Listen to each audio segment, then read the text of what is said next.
you queer cats are tone setters. The same reason my main legion of chrome wetters with long cheddar, mixed with lines written, no time slipping. When we rhyme spitting, divine mission. Since the house days, GA Grandma left DJ Tam to outrage the South stays. About that Beretta clapping, lines balanced with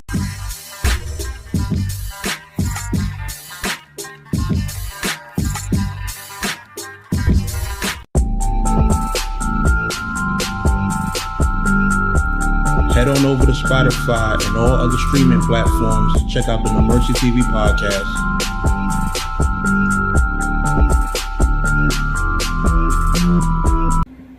Yo, what's good, y'all? No Mercy, Trap New York shit, NoMercyTV.com. I know what time it is. Man. Rory and Mal respawn to Joe Budden. Man, was that...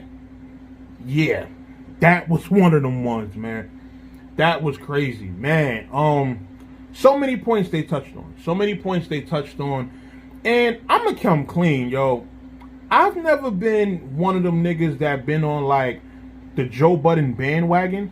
Because I've been on Twitter for quite a while now, right? And I know when it comes to Twitter, especially, like, on the urban side of things, Joe Budden is, like, ringleader almost to a lot of these people. You understand? Like, you got a lot of people that used to go to his concerts and be trying to get pool party invites and, you know, all types of lame shit that, you know, some of us were actually doing before the internet. But, you know, being that it's something that's you know, being done by somebody they consider like a dope rapper and it's on the internet, there's a lot of people that, you know, feed into that whole thing and, you know, try to latch on to certain things because, you know, these niggas never did nothing before. So you see somebody like Joe Budden who's making himself accessible through the internet and you're trying to, you know, get in on whatever action is going on. You know, all the females that be at the pool parties and at the shows and, you know, stuff like that. And it's just a different type of vibe when it comes to, you know, that whole bandwagon. But I never got caught up in all that. Why? Because Joe Budden, to me, is just a regular human being, just like everybody else. You understand what I'm saying? Like, he's not... And I'm just saying this, like, just how I am. Like, I've never been into, like, trends or celebrity culture and, you know, that kind of shit. Like, yeah, I pay attention to, you know, what goes on in terms of, like, you know, hip-hop and shit, but I don't idolize any of these people. Like, I just don't, because these motherfuckers have the same type of flaws and same type of good things about them that any regular human has. It's just that they got, you know, talent, and they talent was able to earn them a certain amount of money. You get what I'm saying? So that's really the only difference. So when it comes to somebody like Joe Budden, who, me for the most part, I've always thought he was a bozo. Always. I always just got that vibe from him because look at all the stuff that he's been in. Everybody else ain't wrong. Everybody else ain't wrong. Why is it he's always falling out with people that's closest to him? You understand? I mean, I seen somebody say something about him and Surf, which I haven't seen him and Surf vibing as of recent. I don't know why. I haven't seen nothing on social media that would, you know, say anything. So who knows where that relationship went.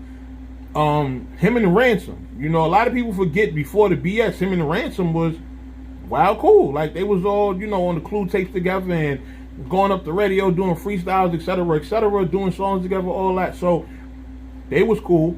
What happened? Joe Budden decided to turn on the camera, get in his narcissistic bag, talk his shit, to where, you know, it becomes a heated situation. It gets uploaded to the internet. Words go back and forth because of pressure being applied, whether it's from fans, whatever. And then what happened? Somebody wound up getting smacked on Joe Budden's side of things. You understand? What else, man? You can go down to his situations with the females he's been around. And I don't even dig into people's, like, relationships. Like, I don't be caring about that. But it's just a pattern with this guy. You understand? Like, the way he carries himself and the way he handles people is just horrible. You feel me? Look at the situation that happened with him and Wu-Tang. He got punched in the face then. What other situations? You just got so many situations with this nigga. It's just like, he had something with Jim Jones before, where Jim Jones was gonna see him and smack him. I think Cam had an issue with him at one point. He had the G-Unit issue. Like, Joe Budden just has all of these different issues, and it's with people that's close to him, it's with people that's not close to him. It's just like all these sorts of, just different people, and I'm just like, why? Why is that? You understand what I'm saying? And I'm just, you follow the pattern. It can go back to the Marissa Mendez chick who was on Hot 97. Remember, he went up to Hot 97 to do that interview about the Drake situation, and that wound up getting brought up, and now it's the Rory and Mal shit. Like, how many times is he gonna fall out with people around him before the world just comes to understand that nigga's a bozo? He's a bozo. He's a clown. Like, that's just what it is. I don't know why people don't get that yet, and these situations just continue to show.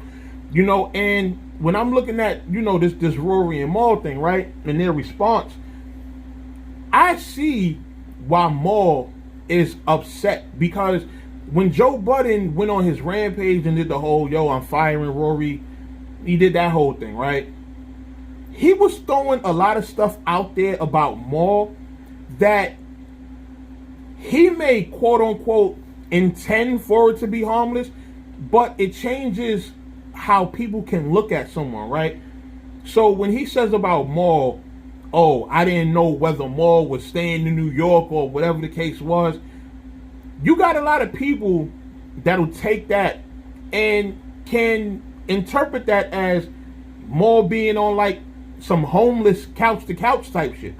Like, that may not be what he meant, but people can interpret it that way. You understand? When you talk about, Mal was living with him and Mal used to take the laundry detergent and keep it in his room, you got some people that'll take that and be on some, Mal is just a stingy, selfish, grimy Harlem nigga. Like, you understand, when you throw in little tidbits out there like that can definitely defile a person's character, then I can understand why Mal would be that upset. You understand? And I just think Joe Budden's way of just going about things is just on some bullshit. And the funny thing is, when I'm watching a podcast, right, I always see that Mal is a little bit more reserved. He's more laid back. He chimes in when necessary. People like that don't usually want problems or whatever the case is, they don't want problems, but they're going to speak up when they're being done wrong. You understand? It's something that I can relate to on several levels.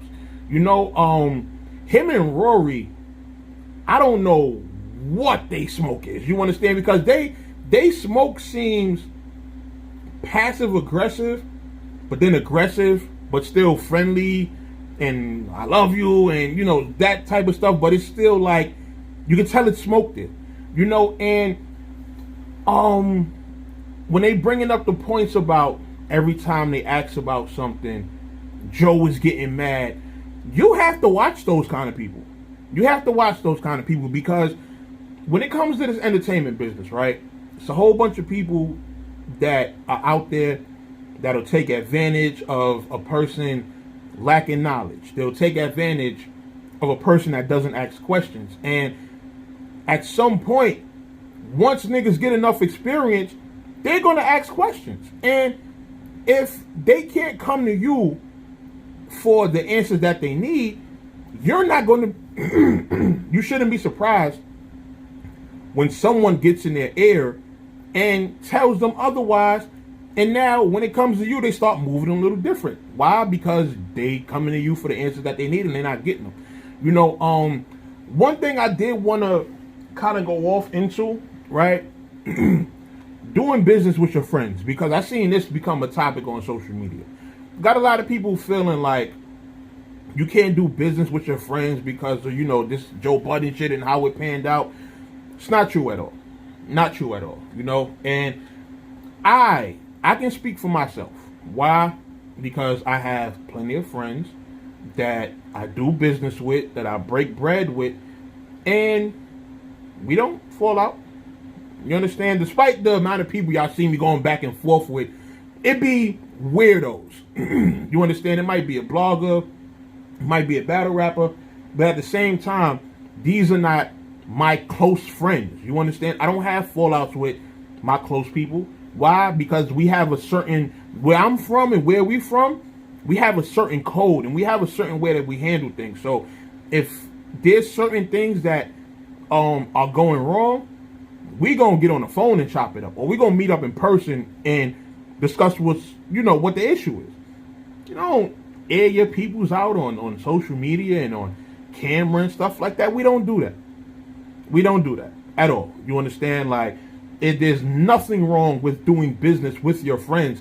You just have to make sure they're actual friends, people who are goal-minded, people who are like-minded like you, who are trying to get to a certain goal, are not going to hide things from you, and are just going to be 100% transparent.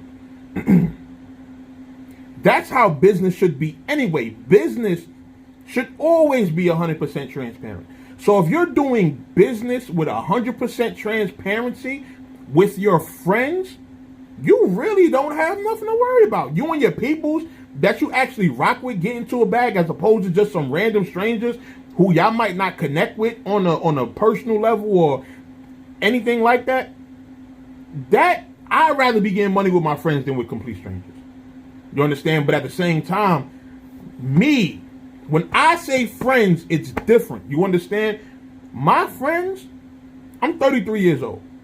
Some of my closest friends I've known for a decade, 2 decades. I even have friends that I've known for 3 decades. Mind you, I'm 33 years old. I'm 33.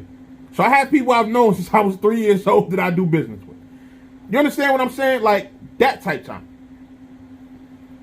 If these people don't know how to do business, or don't know how to walk the line and be a friend and do business at the same time, then that's when it's an issue. You understand what I'm saying? And I don't think that the narrative should be like, oh, never do business with your friends. Like, y'all just have trash friends. Let's keep it a beam. Y'all have trash friends. This whole era of befriending just anybody that you just met on the internet, etc., etc. No. The people who I consider my friends are people who done been in real situations with me.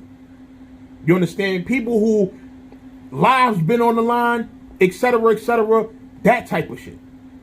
You feel me? Like, that's what friends are. People who you done starved together, y'all done ate together, etc. Like, that's what friends are. That's what friends are. People who are non-judgmental. You understand? People who have the same moral code that you have. They have the same goals as you, same ambition, same drive as you. That's what friends are. Those are the people you should want to do business with. There's nothing wrong with doing business with them. But again, y'all have to choose better people to call y'all friends. Y'all are choosing trash people. Y'all are getting close to people just because they have 1 or 2 qualities about them, and y'all don't even really mesh well like that. You understand? My friends that I get around, when we're around each other, it's always lit. You understand? Whether it's the conversations we having, whether it's the activities we doing, it's never a dull moment when I'm with my friends. Like, we not just sitting around on our phones and scrolling social media. No, we actually are interacting with each other. Those are your true friends. You understand me? So, I just think when it comes to business, it's nothing wrong with it. Nothing wrong with doing business with your friends. Nothing at all. And don't let a bunch of dweebs who are in the music industry, where there's already a lot of shady motherfuckers, sit here and deter the narrative and make it something different. Joe Budden comes from a place of hurt. And you know, it's funny, a lot of people have said this to him and he's constantly denied it. That nigga's coming from a place of hurt, son.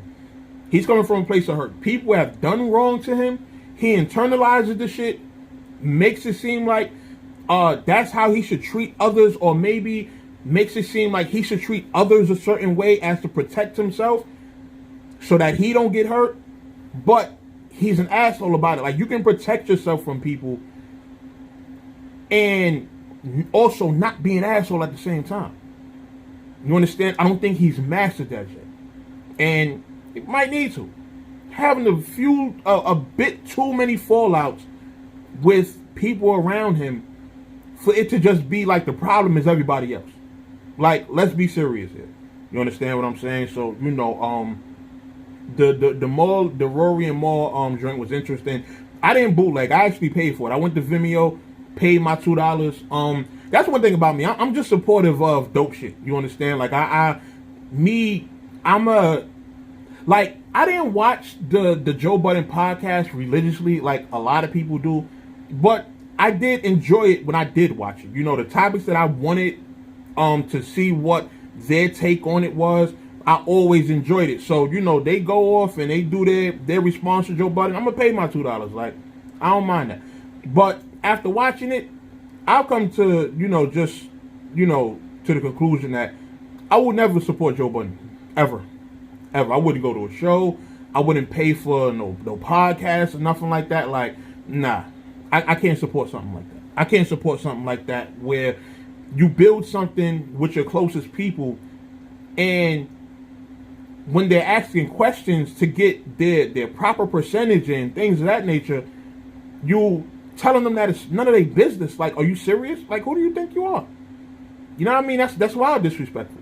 To tell somebody that helped build something with you that certain shit is none of their business. Like, nah, this shit is everybody's business.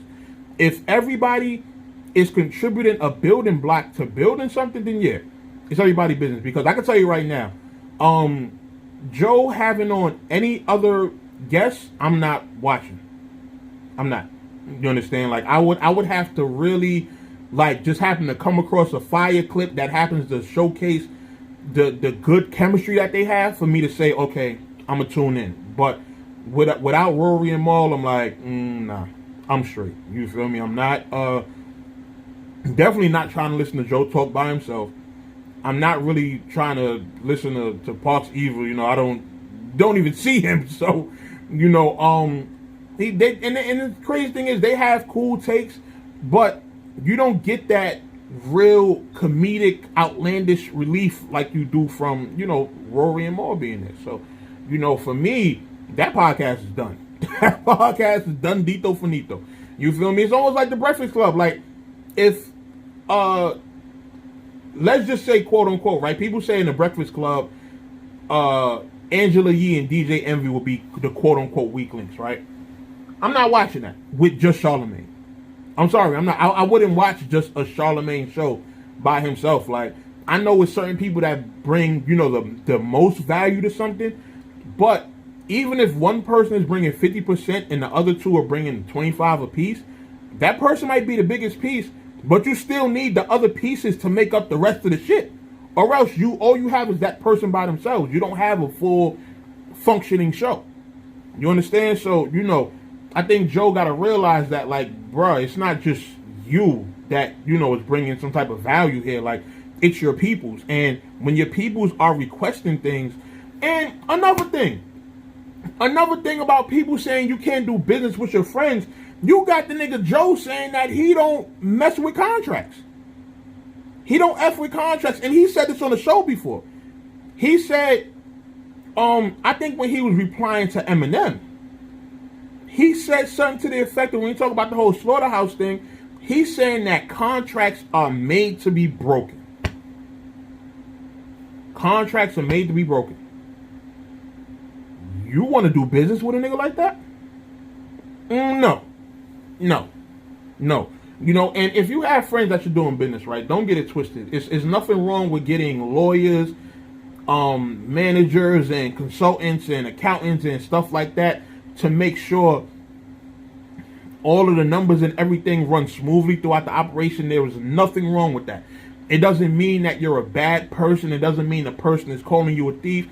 The person just wants to make sure that everything's 100% on everybody's end.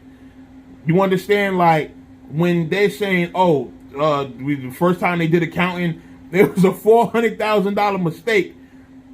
You don't make $400,000 in mistakes. I'm sorry. I'm not jacking that. I would never. You feel me? because someone's your friend, you might give them a pass, but a $400,000 mistake, no.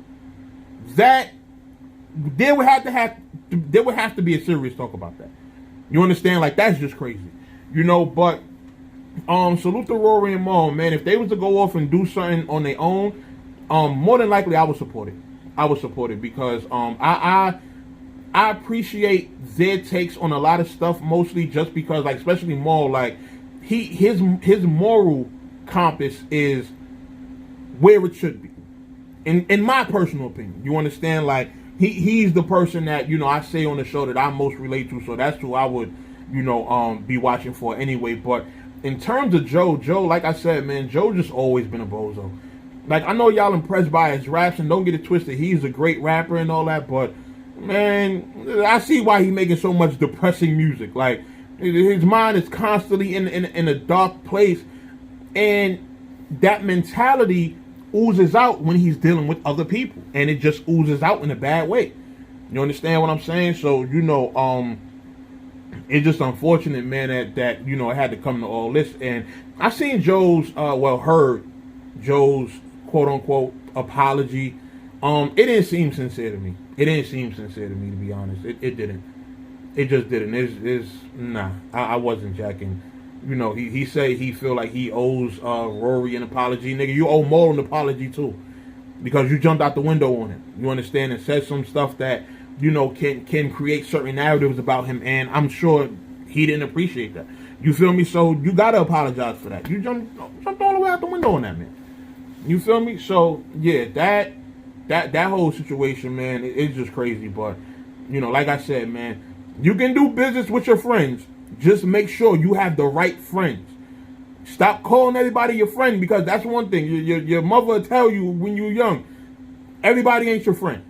You feel me? And I'm blessed to be at the age that I am now, where, you know, my friends that I'm doing business with are the friends that I've known for, you know, a decade plus. You know, shout out my bro Peso. Been running the trap in New York together since 2013. No issues.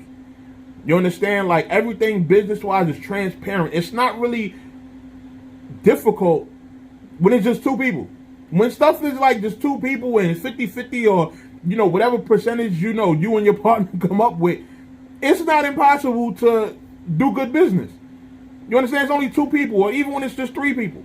You know, but you got to make sure that my bro Gleams, another one, you know, doing all his visuals. Business, always great. You understand? Like, and these are people I've known for 10 plus years at this point. So, you know, just like I said, just make sure when you're doing business with friends, it's doing business with the right friends. That's what it is. Be 100% transparent. Make sure everything can be open for discussion without anybody getting mad or anything like that. When it comes to business, the craft, etc., everything has to be open for discussion. You have to have an open door policy, and that's something I learned from my moms. My mother always had an open door policy when it came to me. Why? Because she wanted me to feel comfortable to come to her with any issues I was having, any issues, any concerns that I was having. She always wanted me to be able to express myself 1,000%, you know, and that's what I carry into running this platform. Like, this is why I keep it a buck, because I'm used to that. I'm used to being able to speak my mind on things without being judged or without being made to feel like I just shouldn't be talking. You understand? And you have a lot of people that, you know, went through that in life, and, you know, it oozes through their content. You feel what I'm saying? So, you know, like I said, man, do business with your friends, but do business with the right friends, man. You feel me? So, No Mercy, Trap New York shit, NoMercyTV.com. I'm out of here. I'll holla at y'all soon. Bye.